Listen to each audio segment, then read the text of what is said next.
Good morning दोस्तों, स्वागत है आपका 24 सितंबर 2023 आपकी अपनी फुल पत्ती वाली क्लास में। दोस्तों, इस वीडियो में इस वीक के जितने भी इंपॉर्टेंट क्वेश्चन है वो सभी डिस्कस करने वाले हैं। आप वीडियो को लास्ट तक जरूर देखें, वीडियो काफी इंपॉर्टेंट होने वाला है। दोस्तों, यदि आपने हमारे इस वीक के इंपॉर्टेंट करंट अफेयर की वीडियोज नहीं देखे हैं तो वो भी आप जरूर से देखें, जिसका लिंक इस वीडियो के नीचे कमेंट सेक्शन में मिल जाएगा। दोस्तों, यदि आप चैनल पर नए हैं तो प्लीज चैनल को सब्सक्राइब करें। यदि आपको वीडियो पसंद आता है तो प्लीज वीडियो को लाइक भी करें और ज्यादा से ज्यादा अपने दोस्तों के साथ में इस वीडियो को शेयर करें। तो बिना किसी देरी के स्टार्ट करते हैं आज का पहला क्वेश्चन। पहला क्वेश्चन है, हाल ही में टाइम मैगजीन की द वर्ल्ड बेस्ट कंपनीज 2023 की सूची में टॉप 100 में शामिल एकमात्र भारतीय कंपनी कौन सी है? तो हाल ही में टाइम मैगजीन के द्वारा द वर्ल्ड बेस्ट कंपनीज 2023 की सूची जारी की गई है। टॉप 100 में शामिल एकमात्र भारतीय कंपनी है वो इंफोसिस है। तो ऑप्शन बी इसका राइट आंसर होगा। यदि इंफोसिस के बारे में बात करें तो वर्ल्ड में इसकी 64वीं रैंक है। और यदि वर्ल्ड की टॉप 4 कंपनियों के बारे में बात करें तो माइक्रोसॉफ्ट है, ये पहले स्थान पर है। सेकंड स्थान पर है जो एप्पल है, एप्पल सेकंड स्थान पर है। थर्ड स्थान पर है जो गूगल की अल्फाबेट कंपनी है, ये थर्ड स्थान पर है। और फोर्थ स्थान के बारे में बात करें तो जो मेटा कंपनी है ये फोर्थ स्थान पर है। तो ये रैंकिंग है जो टाइम मैगजीन के द्वारा जारी की गई है। और जो भारतीय कंपनी टॉप 100 में शीर्ष पर है वो इंफोसिस है।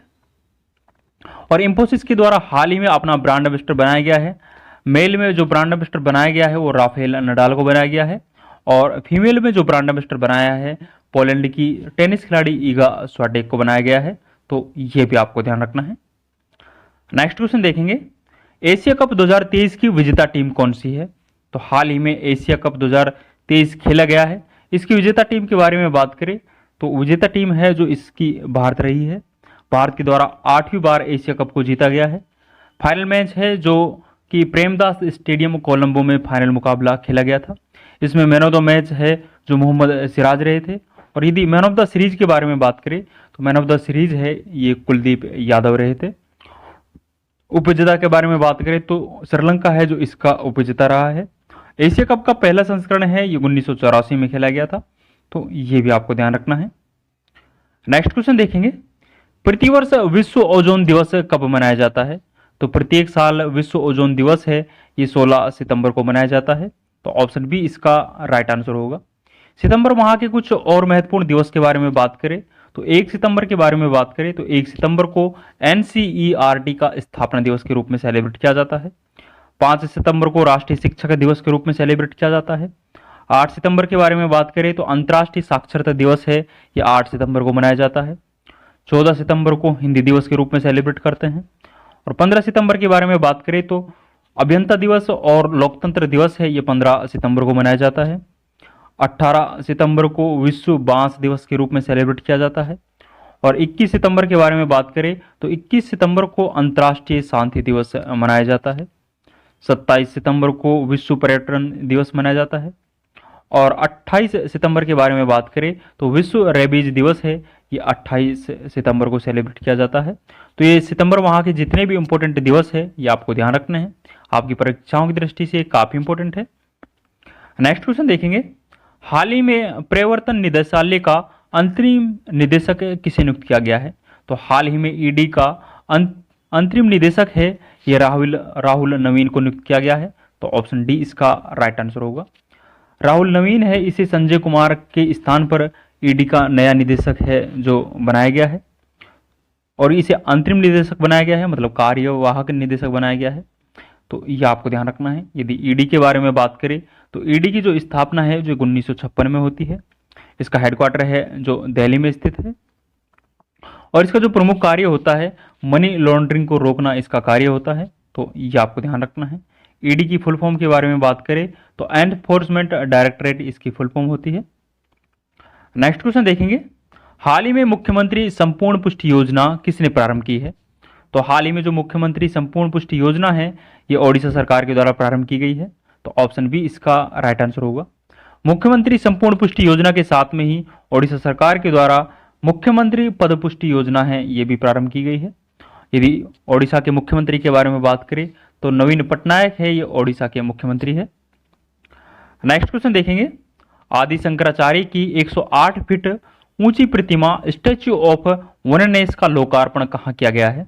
तो हाल ही में आदि शंकराचार्य की 108 फीट ऊंची प्रतिमा स्टैच्यू ऑफ वननेस का लोकार्पण किया गया है। इसका लोकार्पण है जो मध्य प्रदेश में किया गया है। तो ऑप्शन ए इसका राइट आंसर होगा।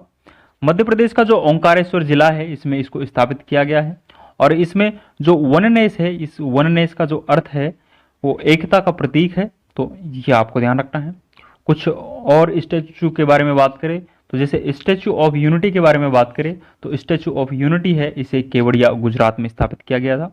स्टैच्यू ऑफ पीस के बारे में बात करें तो स्टैच्यू ऑफ पीस है इसे पाली राजस्थान में स्थापित किया गया था। स्टैच्यू ऑफ इक्वलिटी के बारे में बात करें तो स्टैच्यू ऑफ इक्वलिटी है इसे हैदराबाद में स्थापित किया गया था।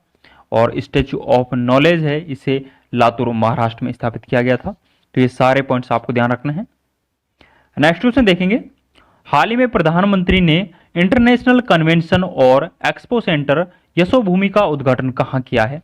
तो हाल ही में प्रधानमंत्री नरेंद्र मोदी के द्वारा इंटरनेशनल कन्वेंशन और एक्सपो सेंटर यशोभूमि का उद्घाटन है ये नई दिल्ली के द्वारका में किया है। तो ऑप्शन डी इसका राइट आंसर होगा। इस इंटरनेशनल कन्वेंशन और एक्सपो सेंटर यशोभूमि में 15 कन्वेंशन रूम रहने वाले हैं। तो ये आपको ध्यान रखना है। नेक्स्ट क्वेश्चन देखेंगे। ग्लोबल क्रिप्टो अडॉप्शन इंडेक्स 2023 में किसे शीर्ष स्थान मिला है? तो हाल ही में ग्लोबल क्रिप्टो अडॉप्शन इंडेक्स 2023 जारी किया गया है। इसमें शीर्ष स्थान है जो भारत को मिला है। तो ऑप्शन बी इसका राइट आंसर होगा। सेकंड स्थान है जो इसमें नाइजीरिया का रहा है और थर्ड स्थान है जो इसमें वियतनाम का रहा है। और इसे जो जारी किया है ये चैनालिसिस के द्वारा इसे जारी किया गया है। टोटल 154 देशों को इस रैंकिंग में शामिल किया गया है। नेक्स्ट क्वेश्चन देखेंगे। हाल ही में भारत में होने वाली पहली मोटो जीपी रेस के शीर्ष प्रायोजन का अधिकार किसे मिला है? तो हाल ही में भारत में 22 से 24 सितंबर के मध्य में पहली बार मोटो जीपी रेस का आयोजन होने वाला है। और इसमें शीर्ष प्रायोजन का अधिकार है ये इंडियन ऑयल को मिला है। तो ऑप्शन बी इसका राइट आंसर होगा। इस मोटो जीपी रेस का आयोजन है जो ग्रेटर नोएडा में जो बुद्ध सर्किट है इसमें इसका आयोजन है जो 22 से 24 सितंबर के मध्य में इसका आयोजन होने वाला है। टोटल इसमें 42 टीम भाग लेने वाली है। 42 टीम के टोटल 84 राइडर है जो इसमें भाग लेंगे। तो ये आपको ध्यान रखना है। नेक्स्ट क्वेश्चन देखेंगे। हाल ही में वित्तीय समावेशन सेवाओं को बढ़ाने के लिए आईबी साथी पोर्टल किसने लॉन्च किया है? तो हाल ही में जो आईबी साथी पोर्टल है ये इंडियन बैंक के द्वारा लॉन्च किया गया है। तो ऑप्शन बी इसका राइट आंसर होगा। इंडियन बैंक के बारे में बात करें तो इंडियन बैंक की स्थापना है जो 1907 में होती है और इसका जो हेडक्वार्टर है ये चेन्नई में है। तो ये आपको ध्यान रखना है। नेक्स्ट है। हाल ही में किस आईआईटी के शोधकर्ताओं ने चाय फैक्ट्री के कचरे को फार्मा उत्पादों में बदला है? तो हाल ही में चाय फैक्ट्री का जो कचरा है उसको फार्मा उत्पादों में बदलने का जो कार्य किया है ये आईआईटी मद्रास के द्वारा किया गया है। तो ऑप्शन ए इसका राइट आंसर होगा। और आईआईटी गुवाहाटी में किया है। तो ऑप्शन ए इसका राइट आंसर होगा। आईआईटी गुवाहाटी में ही जो परम कामरूप सुपर कंप्यूटर है इसे स्थापित किया गया था। तो ये आपको ध्यान रखना है। नेक्स्ट है। हाल ही में स्पेनिश लीग ला लीगा ने कहां फुटबॉल अकादमी स्थापित करने का समझौता किया है? तो हाल ही में स्पेनिश लीग ला लीगा के द्वारा जो समझौता किया है ये पश्चिम बंगाल सरकार के साथ में किया है। तो पश्चिम बंगाल में ये फुटबॉल अकादमी है जो स्थापित करेगा। तो ऑप्शन ए इसका राइट आंसर होगा। नेक्स्ट है। हाल ही में भारत ने किस देश के राजनयिक को निष्कासित किया है? तो हाल ही में भारत के द्वारा जो कनाडा का राजनयिक है इसको निष्कासित किया है। जो कनाडा का डिप्लोमेट है इसको निष्कासित है ये भारत के द्वारा कर दिया गया है। तो ऑप्शन ए इसका राइट आंसर होगा। 18 सितंबर को जो भारत का डिप्लोमेट था इसको कनाडा के द्वारा निष्कासित कर दिया जाता है।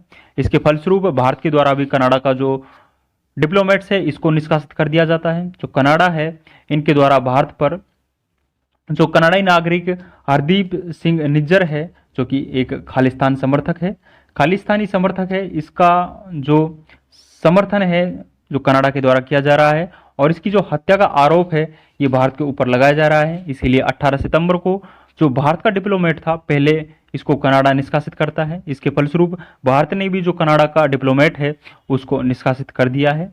तो यह आपको ध्यान रखना है। नेक्स्ट है, हाल ही में यूनेस्को की विश्व धरोहर सूची में शामिल होने वाला 42वां भारतीय स्थल कौन सा है? तो हाल ही में यूनेस्को की विश्व धरोहर सूची में शामिल होने वाला भारत का 42वां जो भारतीय स्थल है वो होयसल मंदिर समूह है। तो ऑप्शन सी इसका राइट आंसर होगा। होयसल मंदिर समूह के बारे में बात करें तो ये कर्नाटका में है और इसमें 3 मंदिर समूह हैं, जिसमें पहला है जो बेलूर में है, पहला बेलूर में है, दूसरा है जो हलेबीदु में है और तीसरा के बारे में बात करें तो वो सोमनाथपुर में है। तो ये 3 मंदिर समूह हैं और ये तीनों ही कर्नाटका में है। और ये तो 42वां है, 42वां होयसल मंदिर समूह है। और 41वां जो विश्व धरोहर स्थल है वो शांति निकेतन है। शांति निकेतन को भी हाल ही में जो 45वीं विश्व धरोहर समिति की बैठक रियाद सऊदी अरब में हुई है तो यहाँ पर ये घोषित किए गए हैं।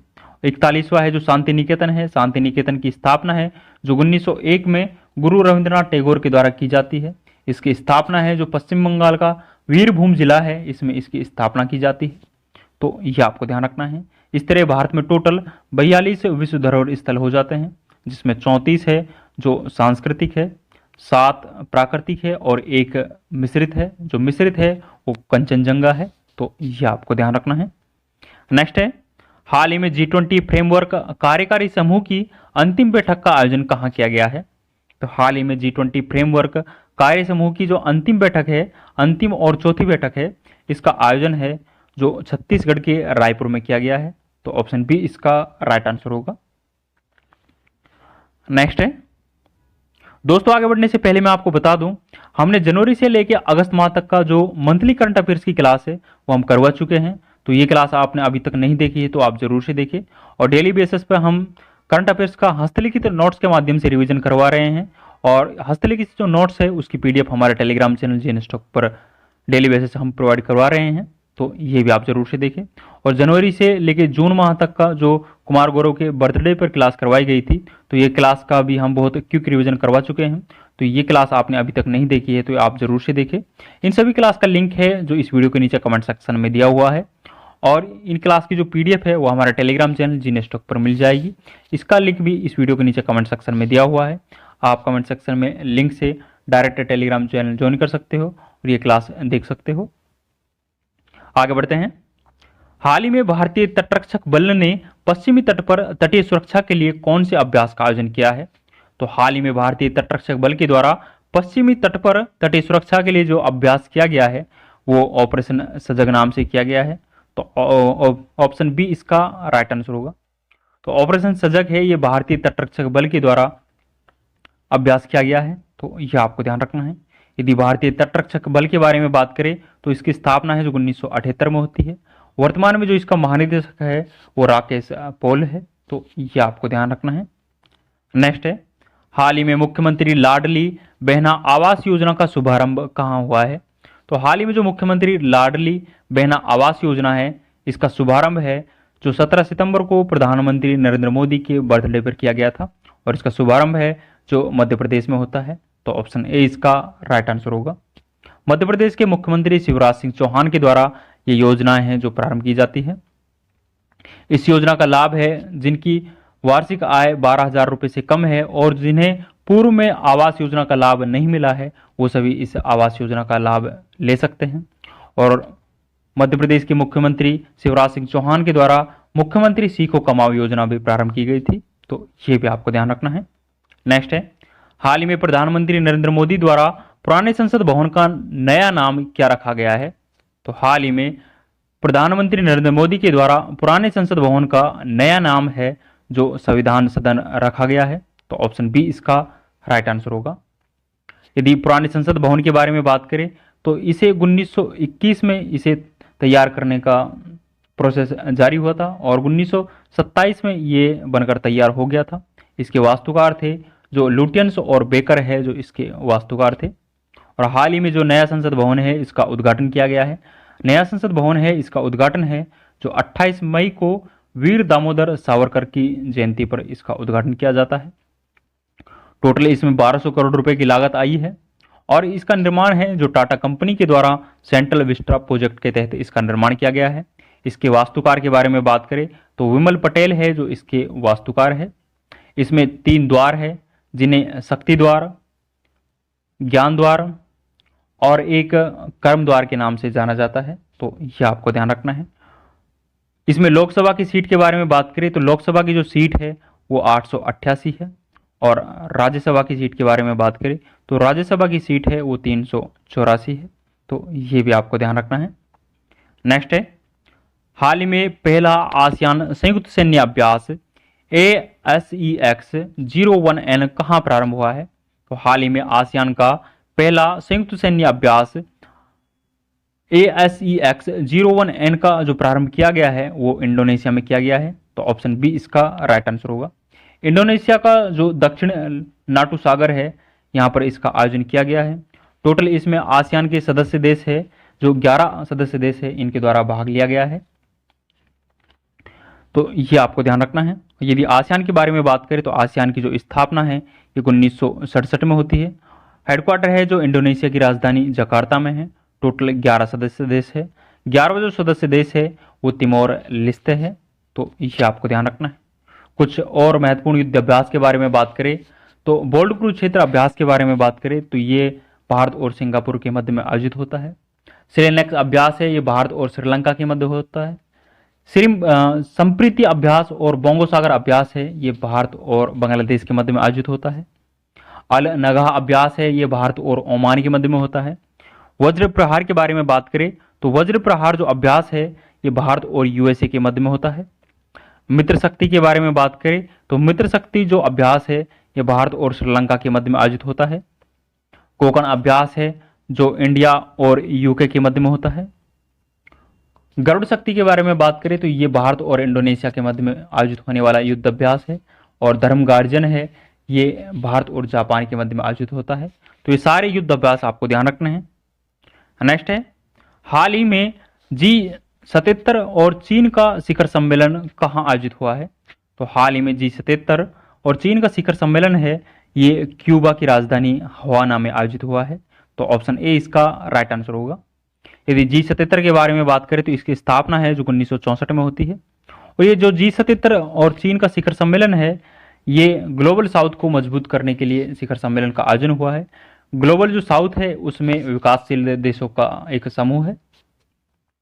नेक्स्ट है, हाल ही में कोविड-19 महामारी के बाद गांधी वॉक का आयोजन कहाँ हुआ है? तो हाल ही में जो गांधी वॉक है इसका आयोजन हुआ है ये जोहान्सबर्ग में हुआ है, तो ऑप्शन बी इसका राइट आंसर होगा। कोविड-19 के बाद में इसका पहली बार आयोजन हुआ है और हाल ही में जो इसका 35वां संस्करण है इसका आयोजन हुआ है। इस गांधी वॉक में 6 किलोमीटर की पैदल यात्रा होती है, तो यह आपको ध्यान रखना है। नेक्स्ट है, हाल ही में भारतीय सेना में शामिल की गई डीआरडीओ द्वारा विकसित स्वनिष्क्रिय एंटी टैंक माइन्स कौन सी है? तो हाल ही में डीआरडीओ और कल्याणी समूह के द्वारा स्वनिष्क्रिय एंटी टैंक माइन्स है जो विकसित की गई है, इसका नाम है जो विभव है, तो ऑप्शन ए इसका राइट आंसर होगा। ये 120 दिन बाद अपने आप इनएक्टिव हो जाती है और इसकी जो भंडारण क्षमता है वो 10 साल इसकी भंडारण क्षमता है और इसका निर्माण है जो डीआरडीओ और कल्याणी ग्रुप के द्वारा इसका निर्माण किया गया है, तो ये आपको ध्यान रखना है। नेक्स्ट है, हाल ही में 11 सूत्री विकास कार्यक्रम कहाँ लॉन्च हुआ है? तो हाल ही में जो 11 सूत्री विकास कार्यक्रम है ये महाराष्ट्र सरकार के द्वारा लॉन्च किया गया है, तो ऑप्शन सी इसका राइट आंसर होगा। इसमें 11 योजनाएं हैं जो प्रारंभ की गई है और ये 11 सूत्री कार्यक्रम है जो प्रधानमंत्री नरेंद्र मोदी के जन्मदिन पर यह प्रारंभ किया गया है। प्रधानमंत्री नरेंद्र मोदी का जो जन्मदिन है ये 17 सितंबर को सेलिब्रेट किया गया था। नेक्स्ट है, हाल ही में कृषि त्योहार नुआखाई का आयोजन कहाँ किया गया है? तो हाल ही में कृषि त्योहार नुआखाई का आयोजन है ये ओडिशा में किया गया है, तो ऑप्शन बी इसका राइट आंसर होगा। दानु यात्रा पर्व है यह भी ओडिशा में सेलिब्रेट किया जाता है। नेक्स्ट है, हाल ही में भारत और सिंगापुर की नौसेनाओं के बीच कौन सा अभ्यास प्रारंभ हुआ है? तो हाल ही में भारत और सिंगापुर की नौसेनाओं के बीच जो अभ्यास प्रारंभ हुआ है वो सिम्बेक्स अभ्यास प्रारंभ हुआ है, तो ऑप्शन बी इसका राइट आंसर होगा। भारत और सिंगापुर की जो नौसेनाएं हैं इनके मध्य में बोल्ड कुरुक्षेत्र अभ्यास भी आयोजित होता है, तो ये आपको ध्यान रखना है। नेक्स्ट है, हाल ही में दुर्लभ धातु वेनेडियम की खोज कहाँ की गई है? तो हाल ही में जो दुर्लभ धातु वेनेडियम है इसकी खोज गुजरात में की गई है। गुजरात का जो अलंग नामक स्थान है, अलंग नामक स्थान में और खंबात की खाड़ी में इसकी खोज की गई है। वेनेडियम के बारे में बात करें तो इसका परमाणु क्रमांक है जो 23 है। वेनेडियम का जो परमाणु क्रमांक है ये 23 है, तो ये आपको ध्यान रखना है। और इसका जो प्रतीक चिन्ह है वो V है। इसका उपयोग है जो जेट इंजन और स्टोरेज बैटरी में इसका उपयोग किया जाता है। और इसकी जो खोज की गई है ये टिटोना मैग्नेटाइट खनिज है, इसमें इसकी खोज की गई है।